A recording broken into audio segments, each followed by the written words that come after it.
하나님의 나라가 가까이 있다라는 제목으로 하나님 말씀 증거하도록 하겠습니다.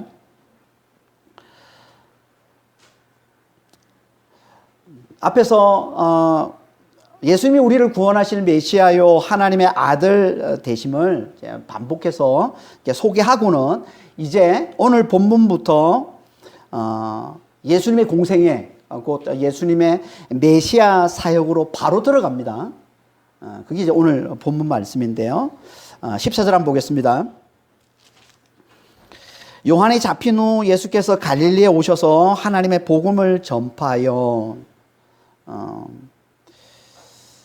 오늘 본문에 보면 요한이 잡힌 후에 예수님께서 복음을 전파하는 사역을 시작하신 것으로 말씀을 하고 있는데요. 병행 구절인 요한복음 3장에 보면 요한이 잡히기 전에 이미 예수님께서 사역을 시작하셨다라고 얘기를 하고 있습니다. 그러니까 겹치는 사역 기간이 있었던 거예요. 그래서 그때 세례 요한의 제자들이 세례 요한에게 이렇게 얘기를 하죠. 당신을 따르는 자들이 다 그에게로 갑니다. 이 얘기를 하죠. 그러자 이제 세례 요한이 그 제자들에게, 자기 제자들에게 뭐라고 대답합니까? 우리가 잘 아는 아주 유명한 얘기를 하지요. 요한복음 3장 29절에 30절. 신부를 취하는 자는 신랑이나 서서 신랑의 음성을 듣는 친구가 크게 기뻐하나니 나는 이러한 기쁨으로 충만하였노라. 그는 흥하여겠고 나는 쇠하여 하리라. 우리가 너무나 잘 아는 유명한 말씀이죠. 그러니까 세례 요한은 자기 자리를 참 잘 알았던 사람이에요. 너무나 유명했음에도 자기 자리를 잘 알았습니다. 자기가 신부를 취하는 신랑이 아니라는 거예요. 다시 말해 자기가 주인공이 아니라는 걸 잘 알았던 거예요. 자기는 그냥 주인공을 소개하는 자라는 거예요. 소개하는 자. 그러니까 주인공이 나타나면 빠져야 되는 존재라는 거예요. 자기는. 그걸 너무나 잘 알았다는 겁니다. 이게 그는 흥하여겠고 나는 쇠하여야 하리라 라는 말씀인 거죠. 이건 세례 요한에게만 해당되는 말씀이 아닙니다. 예수를 믿는 모든 자들에게 다 해당되는 말씀입니다. 그러니까 예수를 믿는 자들은 다 이런 고백이 나와야 되는 거예요. 믿는 사람들이 자주 하는 고백이 있죠. 뭡니까? 예수님이 나의 생명이요, 나의 기쁨이요, 나의 소망이요, 나의 능력이요. 뭐 이런 고백. 우리가 찬양할 때마다 하는 고백 아닙니까? 근데 이런 고백이 뭘 얘기하는 거예요? 그분이 내 삶의 주인이라는 거죠. 그분이 내 삶의 주인이라는 거예요. 그분이 내 안에 사신다는 거예요. 나는 그분을 드러내는 삶을 사는 것 뿐이라는 겁니다. 나는 그분을 드러내는 삶을 사는 것 뿐이에요. 그러니까 진짜 사시는 분은 그분이신 거예요. 나를 통해서 그분이 사신다는 거예요. 이게 뭐예요? 이게 그는 흥하여겠고 나는 쇠하여야 하리라는 고백 아닙니까? 이걸 바울식으로 표현하면 뭐예요? 나는 죽었고 이제 내 안에 그리스도가 사신다는 고백인 거죠. 같은 말을 하고 있는 겁니다. 이게 믿음인 거예요. 그러니까 우리가 하나님을 제대로 믿는다면, 예수님을 우리가 제대로 믿는다면 내가 그분과 함께 죽었고 이제 내 안에 그분이 사신다는 거예요. 부활하신 그분이 내 안에서 영생을 사신다는 걸 내가 제대로 안다면 우리는 다 이런 고백을 내놓게 된다는 거예요. 그는 흥하여겠고 나는 쇠하여야 하리라. 나를 통해 오직 나의 생명이신 그분만이 드러나는 삶을 살리라. 이런 고백을 하나님 앞에 잘 내놓는 자가 된다는 겁니다. 이게 요한복음에는 이제 나오는 이야기인데 마가복음에는 이게 생략이 되어 있습니다. 그러니까 뭘 보여주냐면 그러니까 마가복음을 쓴 이 저자 마가는요 세례 요한의 인물을 어디에 집중해서 밝히고 있는 겁니까? 세례 요한의 임무는요 메시아를 소개하는 거라는 거예요. 그게 가장 중요한 임무로 여기는 거예요. 그래서 예수님의 등장과 함께 그를 물러나게 함으로 예수님께 초점을 맞추고자 하는 거예요. 이게 마가복음의 의도였던 거죠. 그러니까 요한복음은 그러니까 세례 요한을 등장시켜서 그를 통해서 그 입을 빌려서 예수님의 이 메시아 되심을 부각시키고 있다면 마가복음은 좀 달랐던 거죠. 핍박당하는 교회에 긴급하게 복음을 전하는 이 마가복음은 예수님의 사역을 통해서 직접 그분의 메시아 되심을 부각시키려 했던 겁니다. 그러니까 마가에게는 이게 중요한 거예요. 예수님의 이야기를 통해서 예수님의 메시아 되심이 드러나는 거예요. 여기에 초점이 맞춰져 있는 거예요. 그래서 과감하게 이 세례 요한의 이야기들은 생략하고 있는 거예요. 이건요, 갈릴리에 오셨다. 이 말씀에도 그대로 드러납니다. 오늘 본문에서는 그가 갈릴리에 오셨다라고만 얘기하고 있지만 이 병행 구절인 마태복음에 보면은요, 이 이야기를, 이 갈릴리에 오셨다는 이 대목을 또 자세하게 얘기를 하고 있어요. 갈릴리에 오셔서 그가 나사렛에서 떠나서 그 갈릴리 해변 가브나움에 사셨다라고 얘기하면서 그 이유가 뭔지 자세히 설명하고 있습니다. 그게 이제 마태복음 4장 14절에서 16절 말씀인데요. 마태복음 14장 16절 말씀이 뭐냐 하면 결국은 이건 예언을 성취하기 위해서 예수님이 갈릴리 사신 것이다. 이렇게 얘기를 하고 있는 거예요. 볼까요? 이는 선지자 이사야를 통해서 하신 말씀을 이루리라 하심이라. 일러스되 스불론 땅과 납달리 땅과 요단강 저편 해변길과 이방의 갈릴리여, 흑암에 앉은 백성이 큰 빛을 벗고 사망의 땅과 그늘에 앉은 자들에게 빛이 비추었도다 하였느니라. 이게 이사야 9장에 나오는 말씀인데 이 예언을 성취하러 예수님께서 갈릴리에 사시고 거기서 사역하셨다 라고 얘기를 하고 있는 거예요. 그러니까 갈릴리가 어떤 곳이라고 합니까? 흑암과 사망의 땅. 우리가 이사야서 강의하면서 그리고 창세기 강의하면서도 우리가 좀 살펴봤었는데요. 이 갈릴리 지방은 이스라엘 북쪽에 있는 지방이에요. 그래서 이스라엘 항상 북쪽에서 침략을 많이 당합니다. 아람국, 아수르, 바벨론으로부터. 그러니까 침략을 하면은 항상 어디가 가장 침략을 많이 당하겠어요? 가장 북쪽에 있는 그 갈릴리 땅이지 않겠어요? 그래서 거기는 늘 고통과 환란이 끊이질 않았던 거예요. 그러니까 이스라엘 땅에서 가장 환란이 심했던 곳, 그곳이 갈릴리였던 겁니다. 그런데 만왕의 왕이신 예수님께서 거기에 임하셔서 거기 사시고 거기서 사역을 하셨다는 거예요. 뭘 보여주는 겁니까? 이건요, 우리 하나님의 마음은 항상 누구에게 가 있음을 보여주는 거예요? 가난한 자에게, 애통하는 자에게, 고통당하는 자에게 가 있음을 보여주고 있는 겁니다. 그래서 예수님께서 말씀하신 거잖아요. 마태복음 5장 3절 4절에 보면 예수님이 뭐라고 말씀하세요? 심령이 가난한 자는 복이 있나니 천국이 저희 것임이라고 말씀하고 있잖아요. 애통하는 자는 복이 있나니 저희가 위로를 받을 것이라고 말씀하고 있잖아요. 그러니까 이 말씀이 다 뭐예요? 하나님의 마음은 가난한 자에게, 고통당하는 자, 환난을 겪는 자들에게 하나님의 마음이 가 있음을 보여주고 있는 거예요. 왜 하나님은요, 이 가난한 자들에게, 애통한 자들에게, 고난을 당하는 자들을 하나님이 가까이 하시는 걸까요? 왜? 우리 하나님이 사랑이시기 때문에 그런 겁니다. 우리 하나님이 사랑이시기 때문에.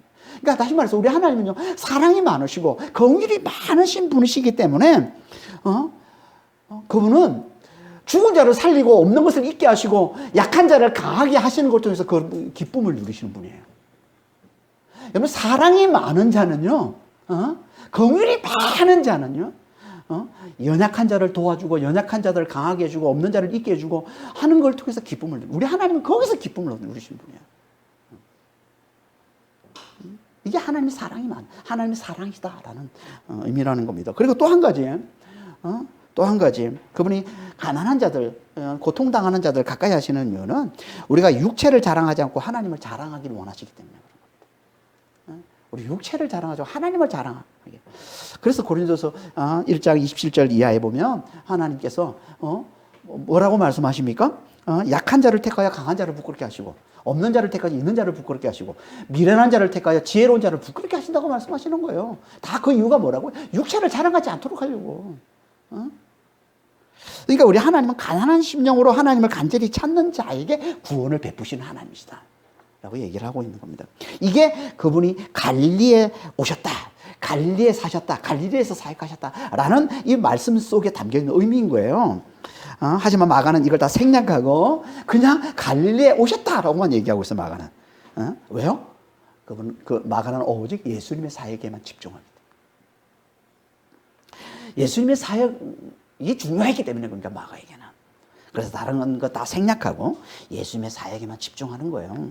그 사역의 핵심이 뭐라고요? 복음을 전파하는 거예요. 그래서 갈릴리에 오셔서 하나님의 복음을 전하셨다라고 얘기하고 있는 겁니다. 하나님의 복음이 뭡니까? 이건요, 하나님이 주신 복음이란 뜻도 되고요, 하나님에 관한 복음이란 뜻, 두 가지 의미가 다 되는 겁니다. 그러니까 두 가지 의미를 다 포함하게 떠보시면 돼요. 그러니까 하나님이 주신 복음, 하나님이 주신 하나님에 관한 이 복음, 이게 진짜 복음이죠. 복음이라는 게 좋은 소식이잖아요. 그러니까 창조주 하나님께서 우리에게 주시는 좋은 소식이 진짜 좋은 소식 아닙니까?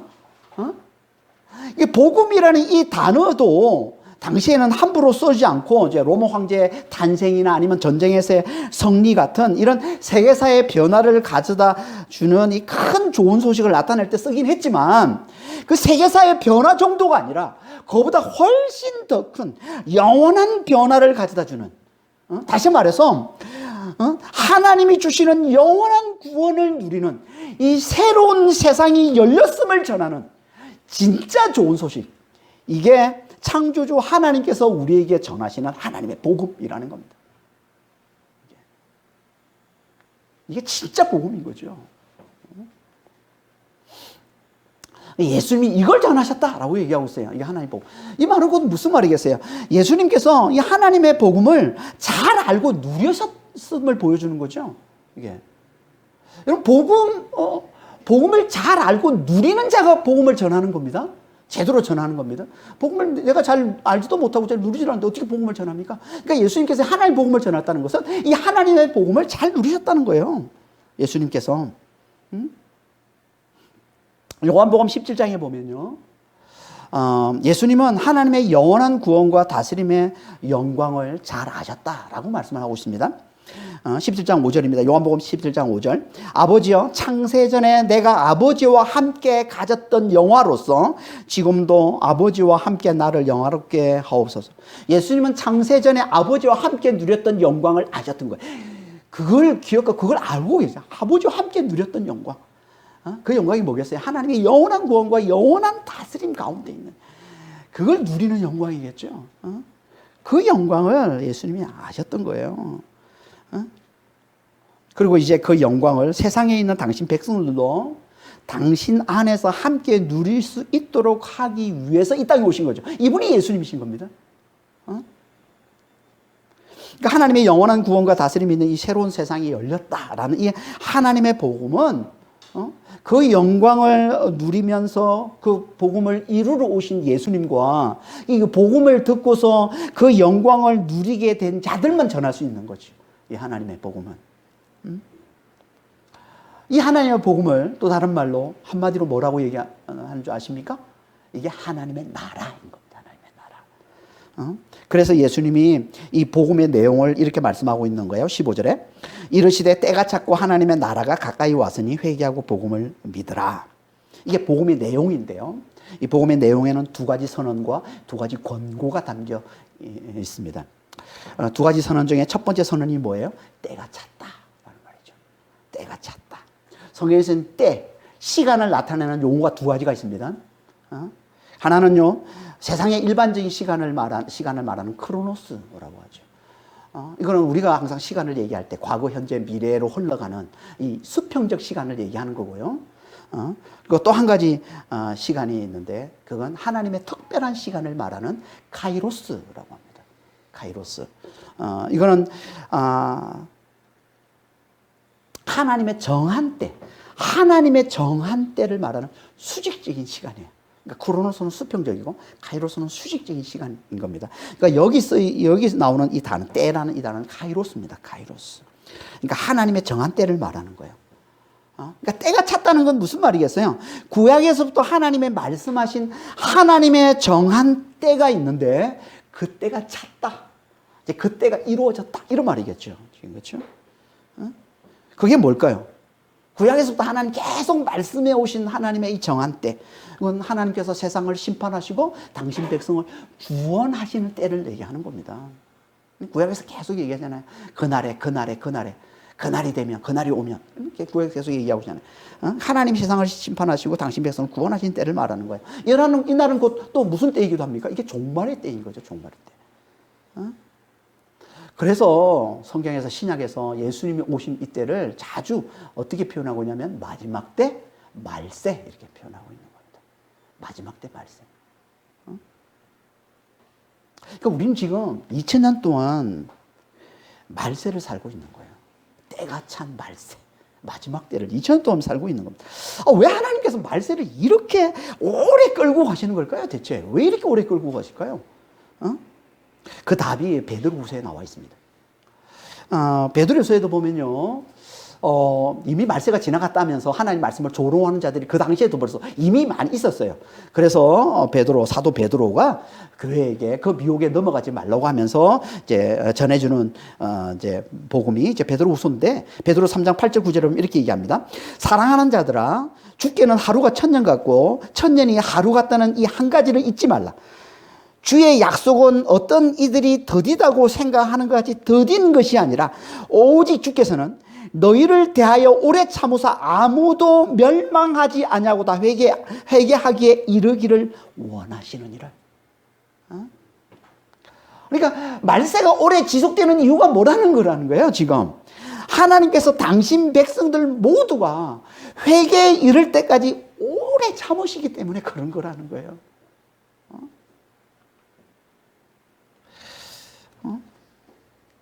오래 참으시면 이게 말했잖아요. 그게 20년 동안 지금 흘러온 거예요.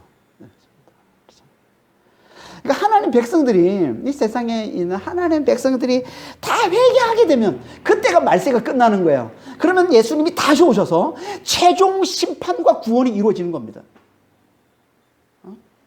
그 전까지는 계속 말세인 거예요. 하지만 말세, 최종 심판과 구원은 아직 이루어지지 않았지만 이 말세는요, 이미 심판과 구원이 이루어진 때이기도 한 겁니다. 이미 심판과 구원이 이루어진 때. 그걸 말씀해 주긴 요한복음 5장 14절 말씀이죠. 이렇게 말씀하고 있습니다. 내가 진실로 진실로 너에게 이르노니 내 말을 듣고 또 나 보내신 이를 믿는 자는 영생을 얻었고 심판에 이르지 아니하나니 사망에서 생명으로 옮겼느니라. 다 과거입니다. 영생을 얻었어요. 사망에서 생명으로 옮겼습니다. 예수의 말을 듣고 하나님께서 예수를 메시아로 보내셨음을 믿는 자는 영생을 얻었다는 거예요. 사망의 생명으로 옮겼다는 거예요. 이미 구원을 받았다는 겁니다. 어떻게 이런 일이 있었을까요? 그건요, 예수께서 죽으시고 부활하심으로 말미암아 그 믿는 자 속에 성령을 부어주시고 그 성령으로 말미암아 부활과 영생을 누리게 하심으로 이미 영생을 받은 자, 이미 사망에서 생명으로 옮긴 자, 이미 구원받은 자가 되게 해주셨다는 겁니다. 이게 때가 찬 때 일어난 일이에요. 때가 찬 때. 그러니까 때가 찼다는 건 하나님의 영원한 구원과 다스림이 시작된 걸 말하는 거예요, 지금. 우리는 지금 다 그 때를 살고 있는 거예요. 이미 영원한 구원과 다스림이 시작된 때. 다시 말해서 이미 영원한 구원과 다스림을 누리는 때. 이때를 우리가 살고 있는 거예요. 우리가 어떻게 이미 구원을 받은, 이미 영생을 얻은 이 삶을 어떻게 우리가 산다고요? 예수를 믿음으로. 예수를 믿을 때 성령을 받고서 그 안에서 부활과 영생의 자유와 이 기쁨을 누림으로 이미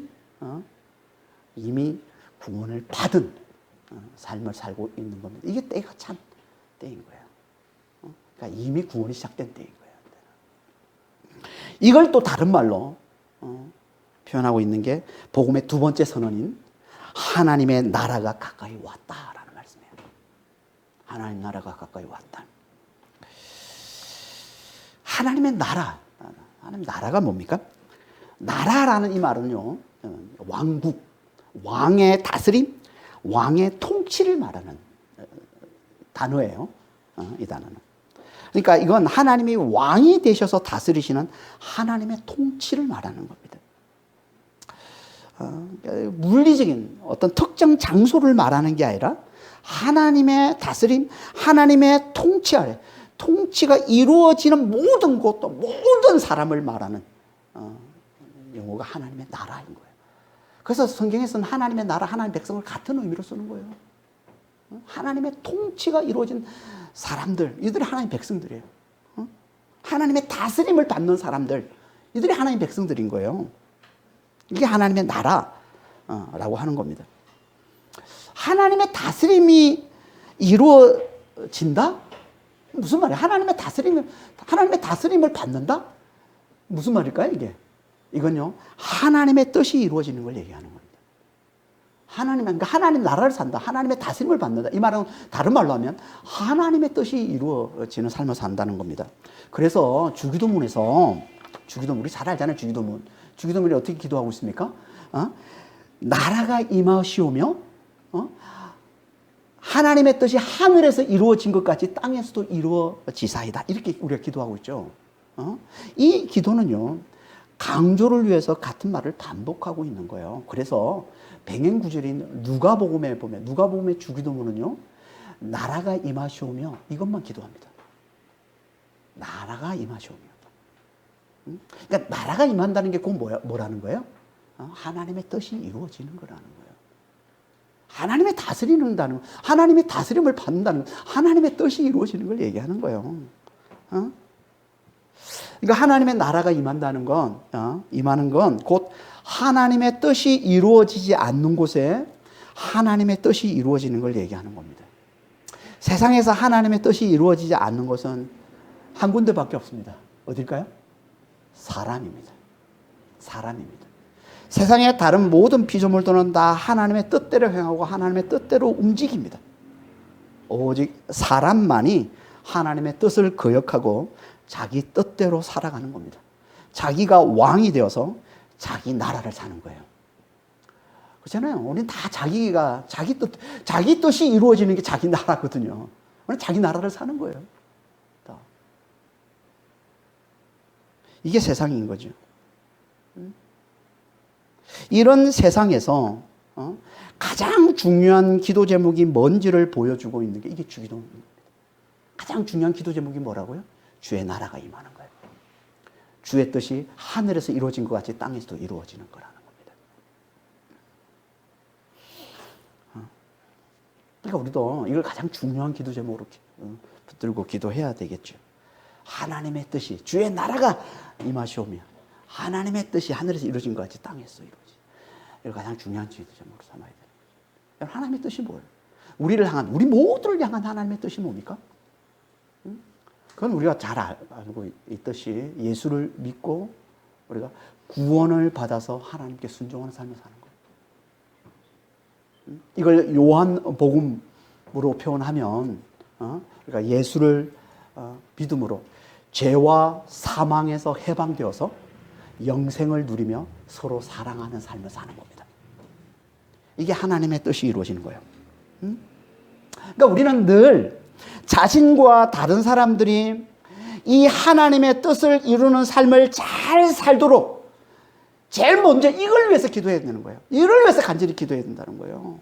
그러니까 우리가 기도할 때마다 먼저 이걸 위해서 자신과 다른 사람들이 이 하나님의 나라가 임하는 하나님의 뜻이 이루어지는 이 삶을 잘 살 수 있도록 해달라고. 이걸 먼저 기도하기를 하나님이 원하십니다. 그러면 하나님께서 어떻게 하신다고요? 그러면 하나님께서 우리의 모든 필요를 채워주신대요. 이게 마태복음 6장 33절 말씀이잖아요.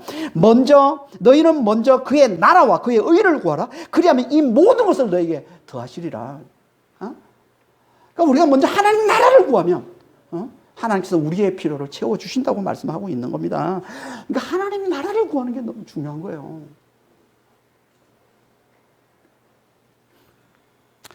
근데 오늘 본문에서 예수님은 뭐라고 말씀하고 있습니까? 이 하나님의 나라가 이미 가까이 왔다라고 말씀하고 있어요. 이 하나님 나라가 이미 가까이 왔다. 가까이 왔다는 건 두 가지 의미가 있는데요. 이 가까이 왔다라는 이 단어는 두 가지 의미가 있는데 하나는 이미 도착했다라는 의미가 있고요. 또 하나는 가까이 있다라는 이 두 가지 의미가 있는데 이 두 가지 의미를 다 포함하고 있는 말로 보면 됩니다. 이 말은. 그러니까 이 말은 하나님 나라가 가까이 왔다라는 이 말은 하나님 나라가 이미 왔고 너희 가까이 있다 이런 말이에요. 하나님 나라가 이미 왔고 너희 가까이 있다. 이 뭘 말하는 걸까요? 이 말은요, 예수님과 함께 하나님 나라가 도래했음을 말하는 겁니다. 다시 말해서 예수 안에 하나님 나라가 있다라고 말씀하고 있는 겁니다. 예수 안에 하나님 나라가 있다. 그래서 예수님이 이렇게 말씀하세요. 마태복음 12장 28절. 내가 하나님의 성령을 힘입어 귀신을 쫓아내는 것이면 하나님 나라가 이미 너에게 임하였느니라. 내가 하나님의 능력을 힘입어서, 내가 성령을 힘입어서 내가 귀신을 쫓아내는 거라면 이미 하나님 나라가 너에게 임하는 거야. 그러니까 하나님 나라가 가까이 왔다는 이 말은 예수와 함께 하나님 나라가 도래했다. 예수 안에 한 나라가 있다라고 말씀하고 있는 거죠. 이걸 뭘 강조하는 표현이겠어요, 이게? 이 말은 너희가 마음만 먹으면 지금 당장이라도 얼마든지 하나님 나라를 살 수 있음을 말씀하고 있는 거예요. 지금 당장이라도 얼마든지 하나님의 영원한 구원과 영원한 다스림을 받는 삶을 살 수 있다는 거예요. 지금 당장이라도 얼마든지 죄와 사망에서 해방되어서 영생을 누리며 서로 사랑하는 삶을 잘 살아갈 수 있다는 겁니다. 얼마든지. 어떻게? 그걸 말씀하고 있는 게 두 가지 권고인 거예요. 두 가지 권고가 뭡니까? 회개하라, 복음을 믿어라, 이거죠. 첫 번째는 회개하라는 겁니다. 그러니까 회개하면 된다는 거예요. 회개하면 이 하나님 나라를 살 수 있다는 겁니다. 회개가 뭐예요? 회개는 가장 기본적인 의미는 돌아서는 겁니다. 내 뜻대로 살던 삶에서 돌아서는 것, 이게 회개인 거예요. 여기서 중요한 건요, 중심이 돌아서는 겁니다. 마음이 돌아서는 거예요. 겉으로만 돌아서는 건 그건 회개가 아니에요. 진짜 회개는요, 마음, 우리 중심에서 돌아서는 겁니다. 그래서 신약에서 회개라는 단어가 메타노이아인데, 메타노이아 뜻이 뭐냐면 마음의 변화, 마음의 돌이킴이에요. 우리 중심이 변화되는 게 이게 회개라고 얘기하고 있는 거예요, 신약에서는. 그러니까 마음이 돌아서야지.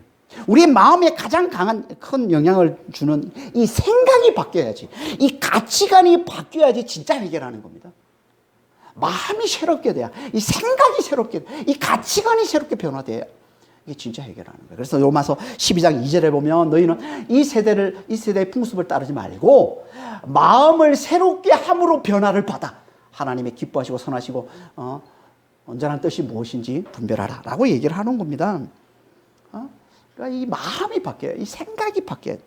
세상에서 잘 살고 이 세상에서 성공하는 게 가치 있는 인생이다 라고 하는, 다시 말해서 내 힘으로 얼마든지 나를 구원할 수 있다라고 하는 이 생각, 이 가치관이 바뀌어야 진짜 회개인 것이지, 그렇지 않고 겉으로 드러난 몇 가지 죄만 회개한다고 되는 게 아니라는 거예요. 그러니까 교회에 나와도 여전히 돈이 최고라고, 여전히 세상에서 성공하는 게 최고라는 이 오랜 생각, 이 가치관에서 벗어나지 못하고 있으면, 이 생각을 버리지 못하고 있으면 아직 진짜 회개한 게 아니라는 거예요. 그리고 또 한 가지, 복음을 믿으면 된다는 겁니다. 복음을 믿으면. 그러니까 이 회개하고 복음을 믿는 건 어떻게 보면 연결되는 겁니다. 그러니까 옛 생각을 버렸으면 이제 그 자리에 새로운 생각, 새로운 가치관으로 채워져야 되는, 그게 뭐예요? 그게 복음을 믿는 거라는 거예요. 복음이 뭐라고 했습니까? 하나님의 영원한 구원과 영원한 다스림이 있는 새 세상, 곧 하나님의 나라가 가까이 있다는 것. 예수 안에 하나님의 나라가 있다는 거예요. 예수님이 하나님 나라를 가져오신 메시아요, 하나님 아들이 되신다는 것. 이게 복음이잖아요. 이걸 우리 중심에 받아들이는 것. 이게 우리의 마음에 들어와서 우리의 새로운 가치관으로 자리 잡는 것. 여기에 내 삶을 맡기는 것. 이게 복음을 믿는 거라는 겁니다. 복음이 내 새로운 가치관이 되는 거예요. 복음이 내 중심에 들어와, 내 마음에 들어와 자리 잡는 거예요. 이 말은 곧 여기에 내 삶을 맡기는 게 되는 거예요. 이게. 우리는 다 가치관, 우리가 가지고 있는 이 가치관에 쫓아 사는 거잖아요. 그러니까 복음이 내 가치관으로 자리 잡으면 우리는 복음에 맡기는 삶을 살게 되는 거죠. 이게 복음을 믿는 거란 말이에요. 그러면 어떻게 됩니까? 그러면 하나님의 나라를 사는 자가 된다. 하나님의 나라를 사는 자. 예수의 죽으심과 부활을 믿음으로 성령을 받아 그 안에서 부활과 영생의 이 자유와 기쁨을 누리며 사는 자가 되는 거예요. 이게 하나님의 나라가 가까이 왔다라는 복음인 거예요, 이게. 이 말은 곧 앞에서 말한 때가 찼다라는 말씀하고 같은 말씀인 거죠. 때가 찼다는 게 뭐라고 그랬습니까? 이미 구원이 시작된 때를 말하는 거라 그랬죠. 그러니까 하나님이 가까이 왔다는 말도 같은 의미를 말씀하고 있는 거예요. 지금 이미 구원이 시작됐다는 겁니다. 예수를 믿으면, 예수를 믿기만 하면, 성령을 받아서 성령으로 말미암아 하나님 나라를 사는, 부활과 영생의 이 자유와 기쁨을 누리며 사는 이 구원을 받은 자가 된다는 거예요. 같은 말을 지금 하고 있는 겁니다. 우리는 뭐만 하면 된다고요? 회개하고 복음을 믿기만 하면 된다는 거예요. 우리의 중심에 자리 잡고 있는 이 생각, 이 가치관, 이 마음, 이걸 돌이켜서 이걸 내어놓고 세상에서 잘 사는 게 최고라는, 돈이 최고라는 이 세상의 가치관, 이건 내어버리고 이건 내려놓고 여기에 새로운 가치관을 그 자리에 채워넣는 거예요. 복음을 그 자리에 채워넣는 거예요.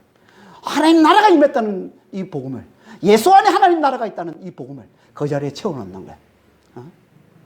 이것만 있으면 성령으로 말미암아 우리는 하나님 나라를 사는 거예요. 이미 시작된 이 구원을 누리며 사는 자가 된다는 겁니다. 이게 복음이라는 거예요. 이게.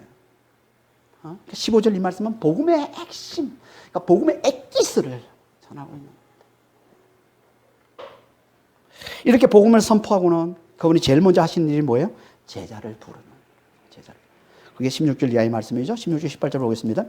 갈릴리 해변으로 지나가시다가 시몬과 그 형제 안드레가 바다에 그물 던지는 것을 보시니 그들은 어부라. 예수께서 이르시되 나를 따라오라. 내가 너희로 사람을 낚는 어부가 되게 하리라 하시니 그 그물을 버려두고 따르니라. 예수님이 제자를 부르시는데 제자를 왜 부르실까요? 예수님께서 제자를 부르신 목적이 뭘까요? 당연히 예수님이 하시는 일, 하나님 나라의 복음을 전하는 일을 하도록 하기 위해서 제자를 부르신 거죠. 그래서 예수님이 그들을 부르시고 베드로 안드레를 부르시고는 뭐래요? 내가 너희를 사람을 낚는 어부가 되게 하리라 라고 말씀합니다. 사람을 낚는 어부가 뭐예요? 복음을 전해서 사람을 구원해내는 일을 하는 거예요. 이걸 그들의 직업에 빗대어서, 그들의 직업이 어부니까 그 직업에 빗대어서 하는 표현이 이게 사람을 낚는 어부인 겁니다. 그러니까 이 말은 복음을 전해서 사람을 구원하는 걸 얘기하는 거예요. 그런데 잘 보면요, 이 말씀이 내가 너희를 사람을 낚는 어부가 되게 하리라, 이 말씀은 예수님이 그렇게 만드시겠다는 거예요. 내가 너희를 사람을 낚는 어부가 되게 만들겠다, 그런 말이잖아요. 그러니까 너희가 나를 따르면, 내가 부를 때 너희가 내 말을 듣고 나를 따라오면 내가 너희를 이런 사람으로, 사람을 낚는 어부가 되도록 내가 책임지고 그렇게 만들겠다. 아니, 예수님께서 어떻게 그렇게 만드시겠다는 거죠? 그건요, 그들로 하여금 예수 안에 있는 이 하나님 나라를 누리게 하심으로.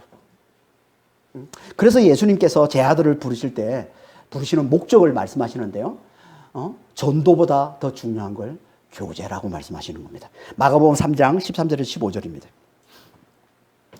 산에 오르사 자기가 원하는 자들을 부르시니 나온지라 이에 12를 세우셨으니 이는 자기와 함께 있게 하시고 또 보내사 전도도 하며 귀신을 내쫓는 권능도 가지게 하려 하심이니라. 예수님이 제자를 부르시는 목적을 세 가지로 말씀하고 있습니다. 교제, 예수님과의 교제와 전도와 권능을 행하는 거예요. 근데 이 권능을 행하는 건요, 나중에 마가복음 16장 20절에 보면 말씀을 더 확실히 증거하기 위해서 주신 거다라고 얘기하고 있어요. 그러니까 복음을 더 확실히 증거하도록 하기 위해서. 그러니까 이건 전도를 도와주는 거죠. 그러니까 크게 보면 예수님이 제자를 부르시는 목적은 크게 두 가지인 겁니다. 뭐예요? 교제와 전도예요. 교제와 전도. 근데 그 중에서 더 우선되는 게 뭐라고요? 교제라는 겁니다. 교제. 예수님과의 교제, 예수님과 함께 하는 것, 예수님을 친밀히 아는 것, 예수님과 친밀히 사귀는 것, 그래서 예수 안에 있는 하나님의 나라를 잘 경험하고 잘 누리는 것, 하나님의 그 영원한 구원과 영원한 그 다스림을 잘 경험하고 잘 누리는 것, 죄와 이 사망에서 해방되어서 영생을 누리며 서로 사랑하는 이 삶의 이 능력을, 그걸 가져다주는 이 성령의 이 능력을 잘 알고 잘 누리는 것, 이게 먼저라는 겁니다. 그러면 자연스럽게 그 복음을 전하는 자가 된다는 거예요. 이게 예수께서 제 아들을 내가 너희로 사람을 낚는 어부가 되게 하겠다라는 말씀의 의미라는 겁니다. 이게. 그러니까 우리는 전도 이전에 먼저 예수님과 사귀는, 예수님과 함께하는, 예수님을 친밀히 아는, 예수님과 친밀한 사귐을 가지는, 그래서 그 안에 있는, 그 예수 안에 있는 하나님의 나라를 제대로 잘 알고 하나님의 그 나라를 제대로 잘 누리는 그 삶이 먼저 있어야 된다는 거예요.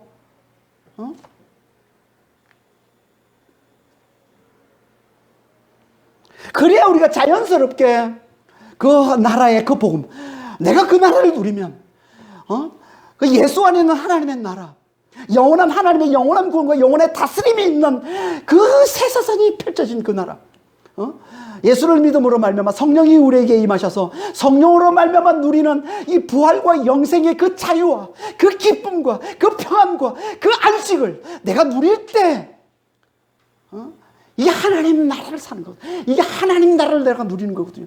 내가 이 엄청난 이 자유, 내가 엄청난 이 기쁨, 이걸 내가 누리고 있을 때 우리는 이걸 주체하지 못해서 다른 사람에게 이걸 흘려주는 거예요. 다른 사람에게 이걸 전하는 게, 이게 복음 전도 있는 겁니다. 억지로 전하는 게 아니에요. 복음 전도는 예수님이 그렇게 복음을 전하라고 하신 적이 없어요. 예수님은 먼저 예수님께 와서 예수님과 함께 하자는 거예요. 그래서 예수 안에 있는 하나님 나라를 누리라는 거예요. 그걸 깨달으라는 거예요. 그게 얼마나 대단한 기쁨인지, 그게 얼마나 큰 축복인지, 그게 얼마나 큰 능력인지, 그 하나님 나라가 얼마나 엄청난 영광인지. 그래서 자연스럽게 이 복음이, 그렇잖아요. 우리가 우리 삶에서 좋은 일이 생기고 우리 삶에서 기쁜 일이 생기면 우리 가만히 있지 못하잖아요. 전해야 되잖아요. 나눠주잖아요. 그렇지. 그건 뭐 누가 시켜서 합니까? 좋은 일이 생겼는데, 우리 집안에 큰 경사가 일어났는데, 아니, 그걸 누가 억지로 전하라고 전합니까? 아니, 저절로 전하게 되어 있는 거잖아요. 이게 복음 전도라는 겁니다.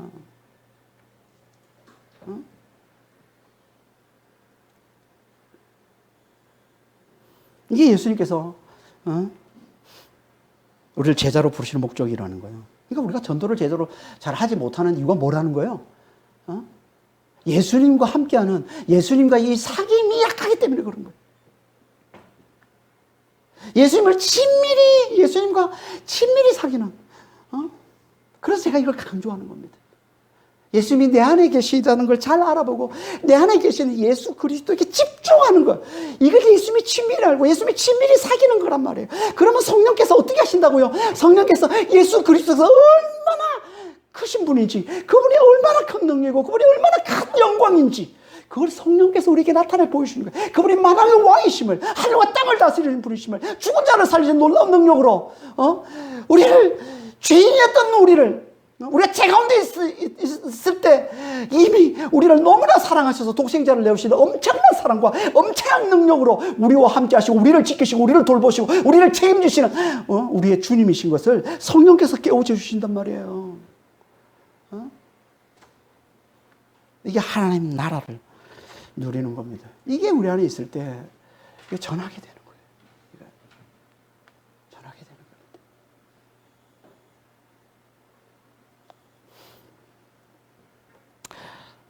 이건 곧 뭘 얘기하는 겁니까? 이 말은 곧 이런 거예요. 예수님의 제자가 되는 조건은 아주 단순하다는 거예요. 뭐만 잘하면 됩니까? 교제와 전도만 할 수 있으면 돼요.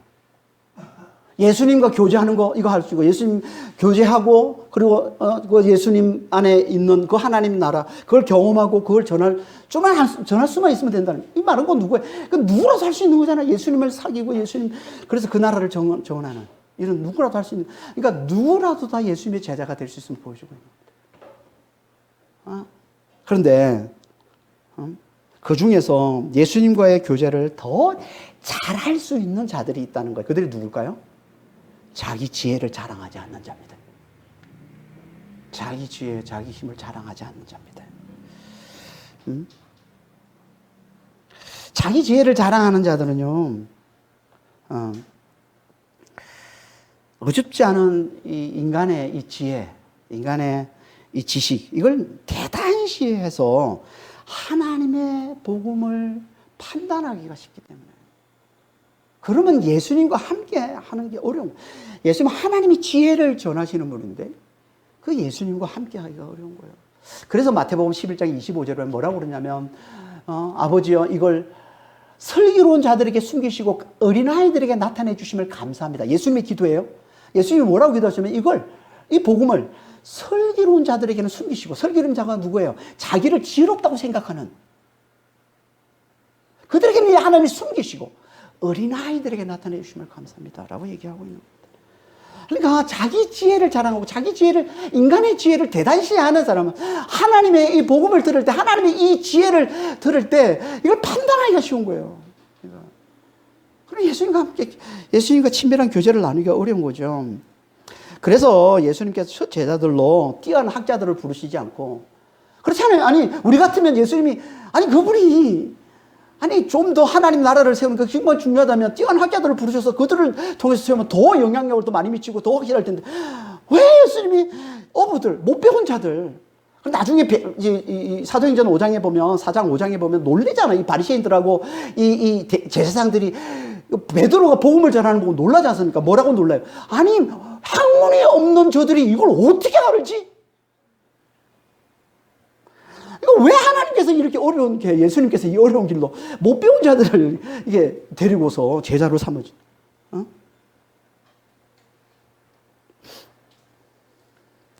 그러니까 자기 지혜를 자랑하지 않는 자, 자기 지혜를 자랑할 수 없는 자, 어? 이런 자들을 택하셔서 제자로 부르셨음을 보여주고 있는 거죠, 지금. 그러니까 평범한 자들을 제자로 부르신 겁니다. 어부들은 당시 갈릴리의 대표적인 소시민이에요. 대표적으로 평범한 자들이 이게 어부들인 거예요. 그러니까 가장 평범한, 흔한 평범한 자, 이들을 데리고 예수님께 당신의 제자로 삼으신 거예요. 이건 뭐 보여주는 거예요? 그러니까 누구라도 제자가 될 수 있음을 보여줌과 동시에 자기 지혜를 자랑하는 자는 제자가 되기가 어려움을 함께 보여주고 있는 말씀인 거죠. 예수님의 제자가 되는 또 한 가지 조건이 있는데요. 그건 그분의 권위를 잘 알아보는 겁니다. 그걸 보여주는 게 예수님이 부르시자마자 곧 그물을 버려두고 배를 버려두고 예수님을 따랐다는 말씀. 이걸 더 강조해서 하시는 말씀이 19절에 20절 말씀입니다. 19절 20절 한번 볼까요? 조금 더 가시다가 세베대의 아들 야고보와 그 형제 요한을 보시니 그들도 배에 있어 그물을 깁는데 곧 부르시니 그 아버지 세베대를 품꾼들과 함께 배에 버려두고 예수를 따라가니라. 여기는 배를 버린 정도가 아니라 아버지를 버려두고 품꾼들과 아버지를 버려두고 예수를, 곧 예수를 따라갔다라고 얘기하고 있어요, 지금. 아니 어떻게 이렇게 부른다고 적극 따라갑니까? 우리 같으면 따라갈 수 있겠어요? 예수님 오셔가지고 나를 따르라 그런다고요? 내가 하고 열심히 일하고 열심히 지금 거물을 던지고 배에서 열심히 거물을 던지고 있다가 예 알겠습니다 그리고 배를 버리고 쫓을 수 있겠어요? 아버지와 같이 있다가, 아버지를 돕고 있다가 예수님이 부른다고 그냥 버려두고, 일부러 이런 표현을 쓰는 거예요. 버려두고, 강조하는 강한 표현을 쓰는 거예요. 버려두고 예수님을 따르더래요. 어떻게 이렇게 누가 이럴 수 있을까요? 이건요 예수님의 권위를 알아본 자들만 행할 수 있는 거예요. 예수님의 권위. 마치 왕이 부르면 우리가 만사를 제치고 달려가듯이 예수님께서도 예수님에게 그런 권위가 있음을 알아본 자들은 즉시 따라가는 거예요. 이 말은 곧 다른 말로 하면 뭐예요?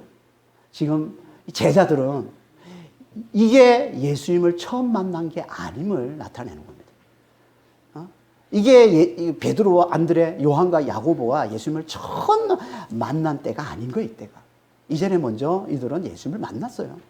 그걸 보여주고 있는 말씀이 요한복음 1장 35절 42절 말씀이에요. 이때 이들은 세례 요한을 따르던 세례 요한의 제자들이었습니다. 그때 예수님을 만났어요. 그래서 예수님을 찾아갔어요. 예수님과 대화도 나눴어요. 이미 예수님을 알고 있었던 거죠. 예수님을. 세례 요한을 통해 듣고서 알았고 또 직접 예수님을 만나서 알았어요. 더 결정적인 건요. 누가복음 5장 1절에 11절 말씀인데요. 누가복음 5장 1절에 11절 말씀은 어떤 말씀이냐면 예수님께서 베드로를 부르시는 말씀을 아주 자세히 하고 있는 말씀이에요. 오늘 본문은 베드로를 부르시는 말씀이 한 구절, 두 구절에 그치잖아요. 거기서는 누가복음 5장 1절에 11절까지 길게 예수님께서 베드로를 부르시는 장면을 아주 길게 아주 자세히 말씀해 주고 있는데요. 예수님이 베드로를 어떻게 부르시냐면요. 놀라운 능력을 나타내시고 베드로를 부르십니다. 우리가 잘 알고 있는, 우리 찬양도 자주 하고 있는 놀라운 능력. 그게 뭐예요? 베드로가 밤이 새도록 수고했는데도 한 마리도 못 잡았는데 예수님이 말씀하시자 깊은 곳에 그물을 던져라. 라는 이 말씀을 듣고 제가 주의 말씀을 의지해서 거물을 던지겠나이다. 거물을 기뻐서 던졌는데 세상에 어떤 일이 벌어집니까? 거물이 찢어지는. 그래서 옆에 있는 배를 불러서 같이 거물을 던는데 그 거물이 찢어질 정도로 너무 힘이 많은 고기들이 잡혔더라라고 얘기하는 거예요. 그걸 보고 베드로가 충격받죠.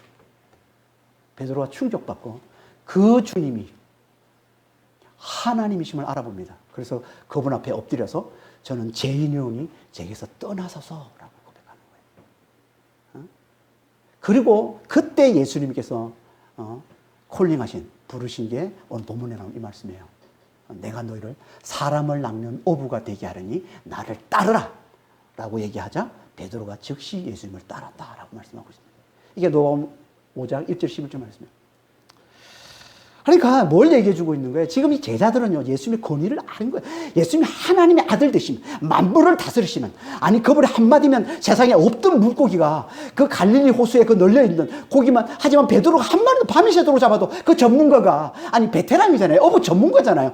예수님을 뭘 알아요? 아무것도 모르는 자잖아요. 근데 그 한마디 떨어지니까 세상에 갈릴리 호수에 있는 모든 물고기가 다 거기로 모이는, 만물을 다스리시는 하나님이심을 알아본 거예요. 하나님의 아들이심을 알아보는 거죠. 그 권위를 알아본 거예요. 그래서 적시 따르는 겁니다. 뭘 보여주는 거예요? 예수님의 제자가 되는 조건이 뭐라는 거예요? 예수님의 권위를, 예수님의 하나님의 아들 되시는 권위, 영원한 구원과 영원한 다스림을 가져다 주시는, 하나님 나라를 살게 해주시는 하나님의 아들 되심의 이 권위를 알아본 자, 그들이 예수님의 제자가 된다는 거예요. 그래서 즉시 따르는, 예수님을 따르게 되는 자, 이들이 예수님의 제자가 된다는 겁니다. 예수님은 지금도요, 우리가 복음을 들을 때마다 당신의 이 하나님의 아들 되심의 권위를 보여주시고 우리를 제자로 부르십니다. 우리가 복음을 들을 때마다. 그러니까 우리는 복음을 잘 들어야 되는 거예요, 진짜.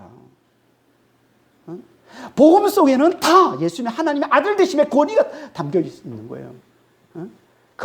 그분이 만물을 다스리시는 분이시라는, 죽은 자를 살리시는 분이시라는, 놀라운 능력을 행하시는 분이시라는 그 하나님의 아들 되심의 권위가 복음마다 달려있는 거예요. 복음을 잘 들어보세요.